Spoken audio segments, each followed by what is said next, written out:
One thing that I read is that God gives you a specific vice that could be different than others, and He wants you to overcome that vice in order to get closer to Him. So I think God gave me a lustful vice and the pride too, the pride to share that.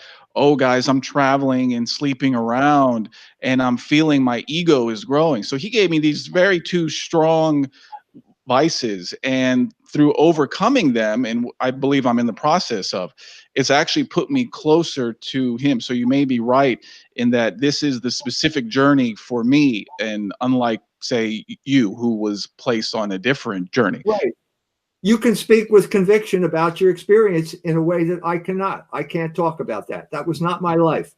You know, my life was completely different. You would not be the first person who had to overcome lust in order to come closer to God. St. Augustine had something very similar in his life and talked about it in his Confessions. It's one of the greatest books of Western literature.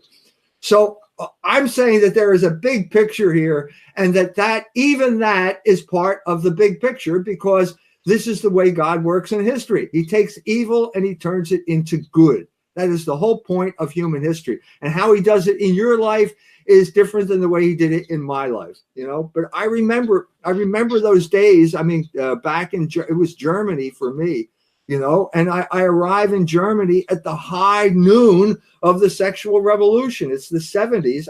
I've tried to write. I've written about this, when everybody's going crazy. And I'm thinking, what the hell's going on here? You know, I've never experienced anything like this. And the fact that I'm married and have a child saved my ass from a lot of trouble.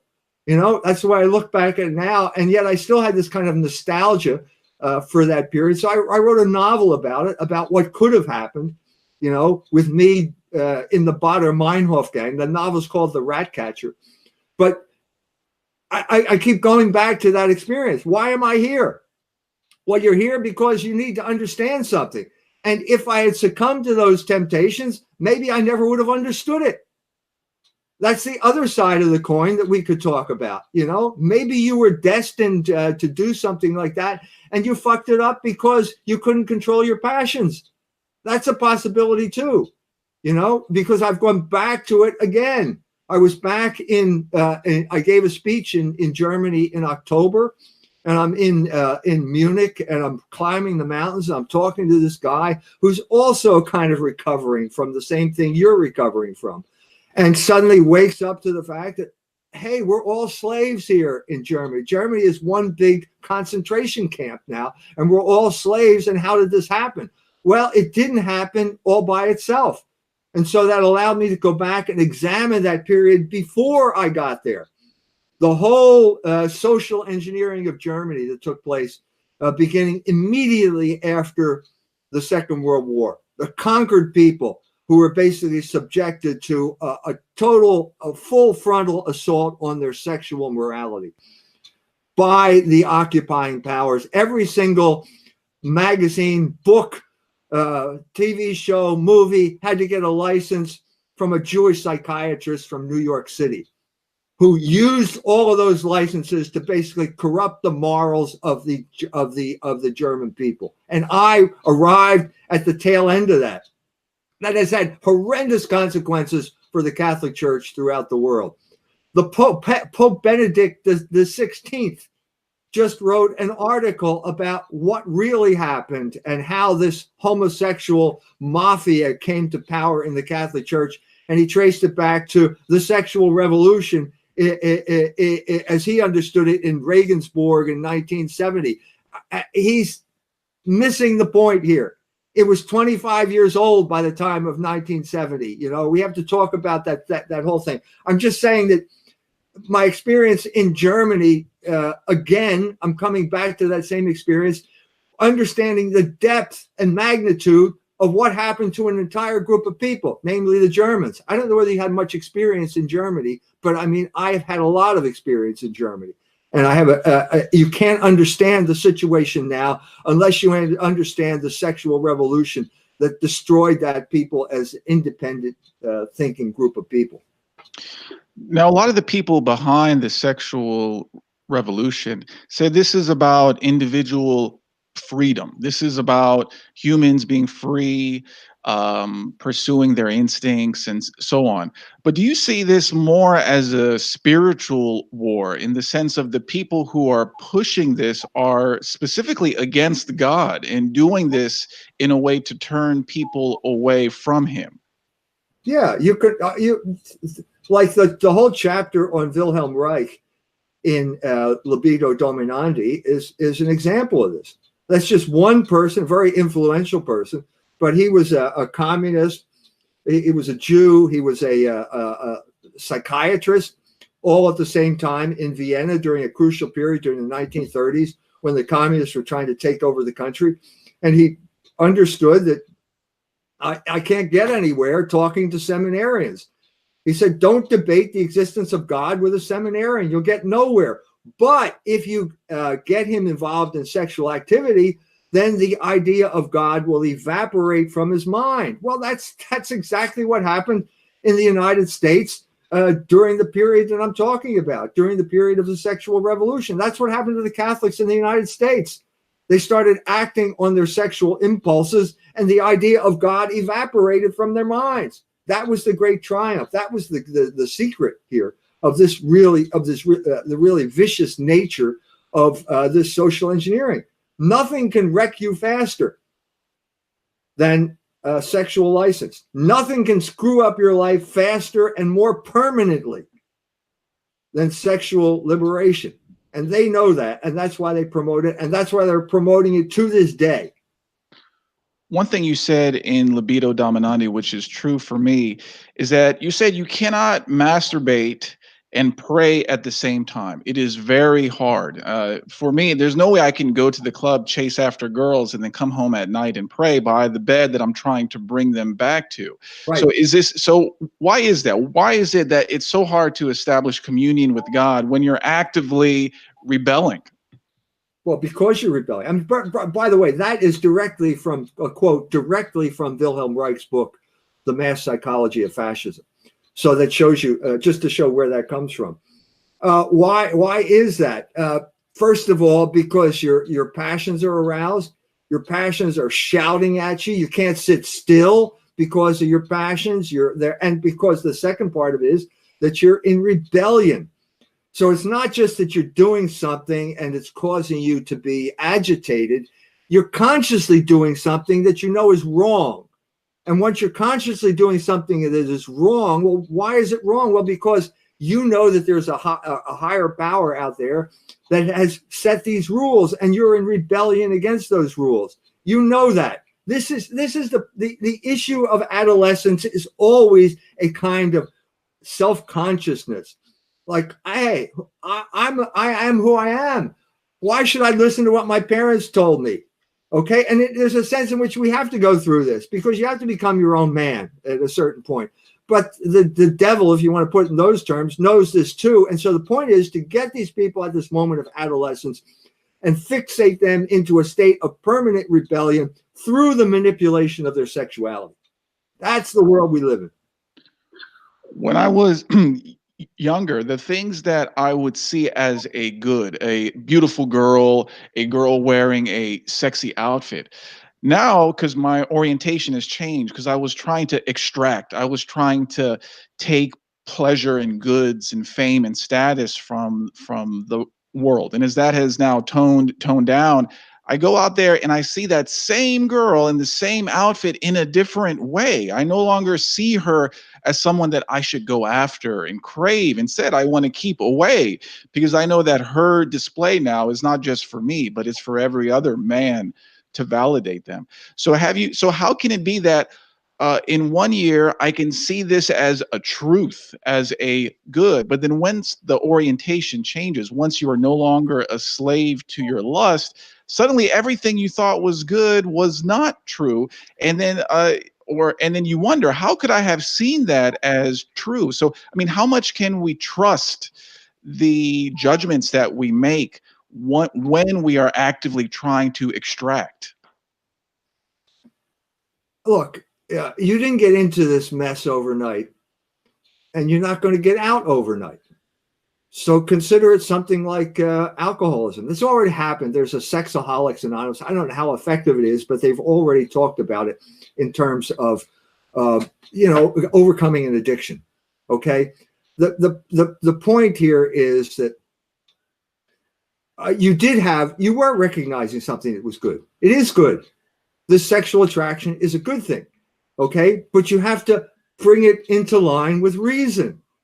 And reason says that you are there to find someone to marry, to get together, because if you didn't have attraction, we'd never get married. If we never got married, the human race would die out. So you're in a situation where you acted on it outside of reason, and that will have an effect on you. And that will have effect on your ability to think and your mind, and it will take time to get over that. I think it will take time to get over that, but I think it's possible. And so maybe you should think about your judgments. Maybe you're not quite thinking properly. Maybe you're still thinking like a drunk, even though you haven't had a drink. That's possible. And I've dealt with this. I've dealt with this before. I did a guy I was working with. He's going to become the big Catholic evangelist. His big crusader. And then suddenly his past catches up with him. And it turns out he was a flaming homosexual for his entire adult life up to that point. And now he wants to be the flaming Catholic evangelist and apologist. And he thinks he can do it. And I'm saying, no, you can't do it. I mean, to use the classical description, okay, the wound, the sin is like the arrow. Okay, you've been hit by an arrow. Okay, you go to the doctor, he takes the arrow out. So that's you go to confession, the sin is forgiven, but you still have a wound. You're still wounded from what you did. And I tried to explain to this guy, you're wounded. You have first of all, homosexuality is much worse than heterosexuality. It's much worse. And we don't understand that. Because we watch television and the homosexual couples are always the most well-adjusted people in the world. They never fight and so on and so forth. But it's much worse. It's much worse because it's against nature. Okay? So it's going to take you much longer to recover from this. And you should not be presenting yourself as some type of holier than thou crusader, because it's not going to work. And it's not working because if you look at what you're doing, you still have not overcome that fundamental narcissism, which is the essence of homosexuality. And you still got it, whether you're having sex or not. You're still not apprehending reality. You know what I mean? So he completely ignored me, blew me off. You can read this.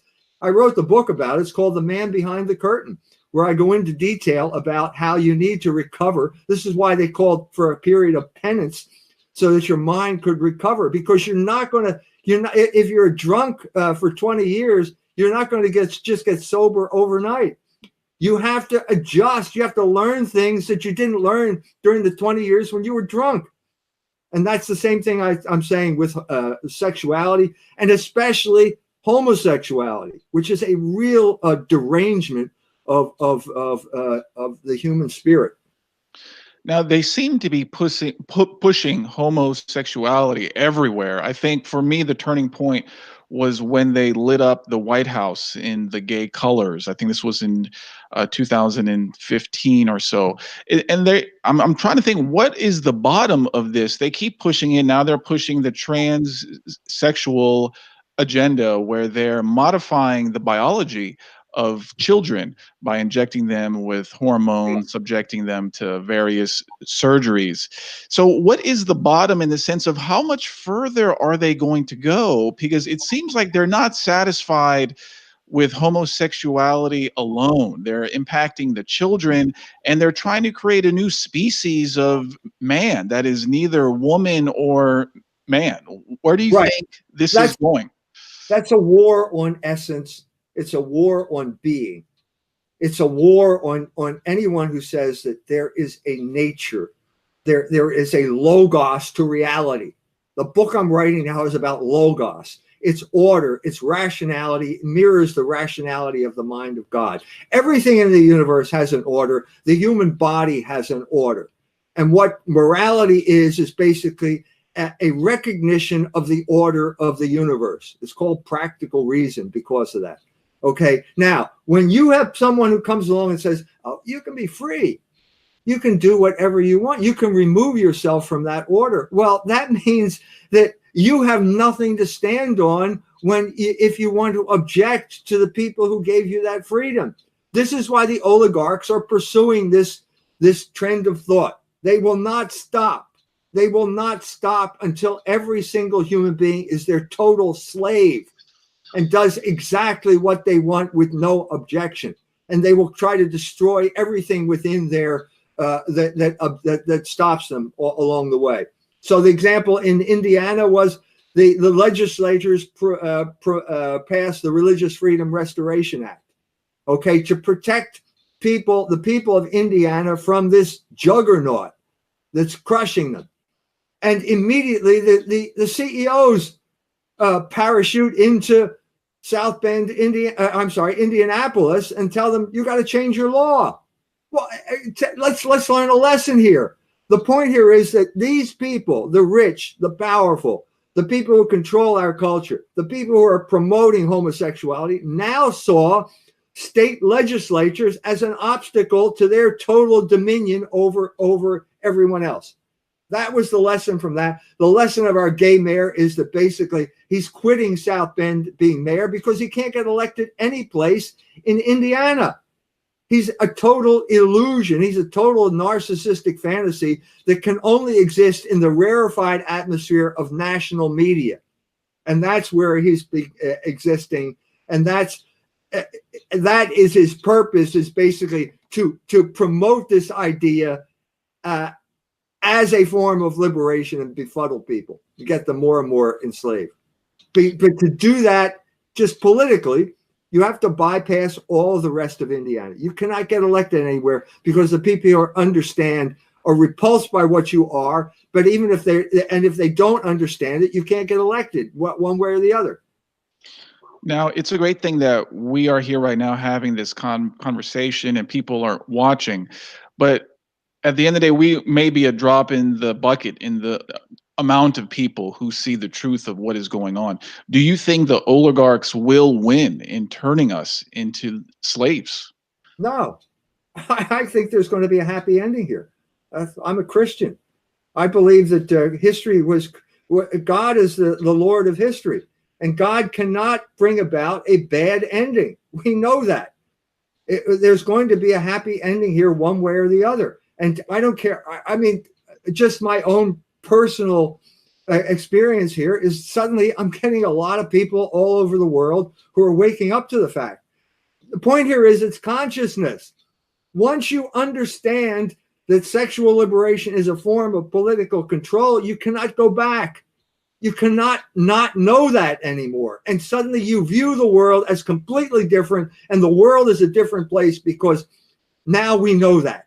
That idea is out in the open, and that idea alone will eventually destroy this project of social engineering. Now, they are trying really hard to keep ideas that we are sharing from reaching the mainstream. I believe a figure such as Jordan Peterson was elevated to such heights to keep a man like you specifically down, to try to block your ideas from rising up. So they allow this non-offensive, somewhat anti-establishment man to achieve worldwide fame. Do you think that the efforts of, say, Silicon Valley and the media to keep the ideas that we're sharing down is going to work? Because right now it looks bad. It looks bad that they are censoring many people on YouTube, Twitter. PayPal is banning a lot of people. They banned me. Amazon has banned my book. So on the surface, it looks like they're doing well. So how can we turn this around, or what are you doing to get the message out there? I'm talking to you. I mean, they haven't prevented that yet. I just lost my Wikipedia page. Thank you for taking down my Wikipedia page. It was nothing but SPLC propaganda used against me. I should have taken it down years ago. You know, I got one comment on my Facebook page I decided to look into you, but then I read your Wikipedia page and I realized you're a jerk. So thank you for taking down my Wikipedia page. These are all instruments that came into existence to enable the spread of an idea. The main thing is the idea, not the instrument. The main thing is the idea. The main thing is consciousness. You cannot do anything unless you're conscious of the situation. You have to understand the situation before you can act effectively. So the main issue is consciousness going to spread? And I'm saying, yeah, it is spreading. I'm telling you from 40 years of experience of beating my head against the wall, banging my head against the wall. When you starting a magazine, after I got fired as a professor, and your magazine is a list of a couple thousand people that you send out a piece of paper to every month. I was fired as a professor, and I thought this was a terrible thing. It's the best thing that ever happened to me because it allowed me to be free to say what I wanted. And then I built up this magazine, and then that went. It still exists, but it's not what it was. And that goes down, and suddenly I have access to more and more people. It's just been spreading, and it's not something I did or could have done myself. So you're not alone here.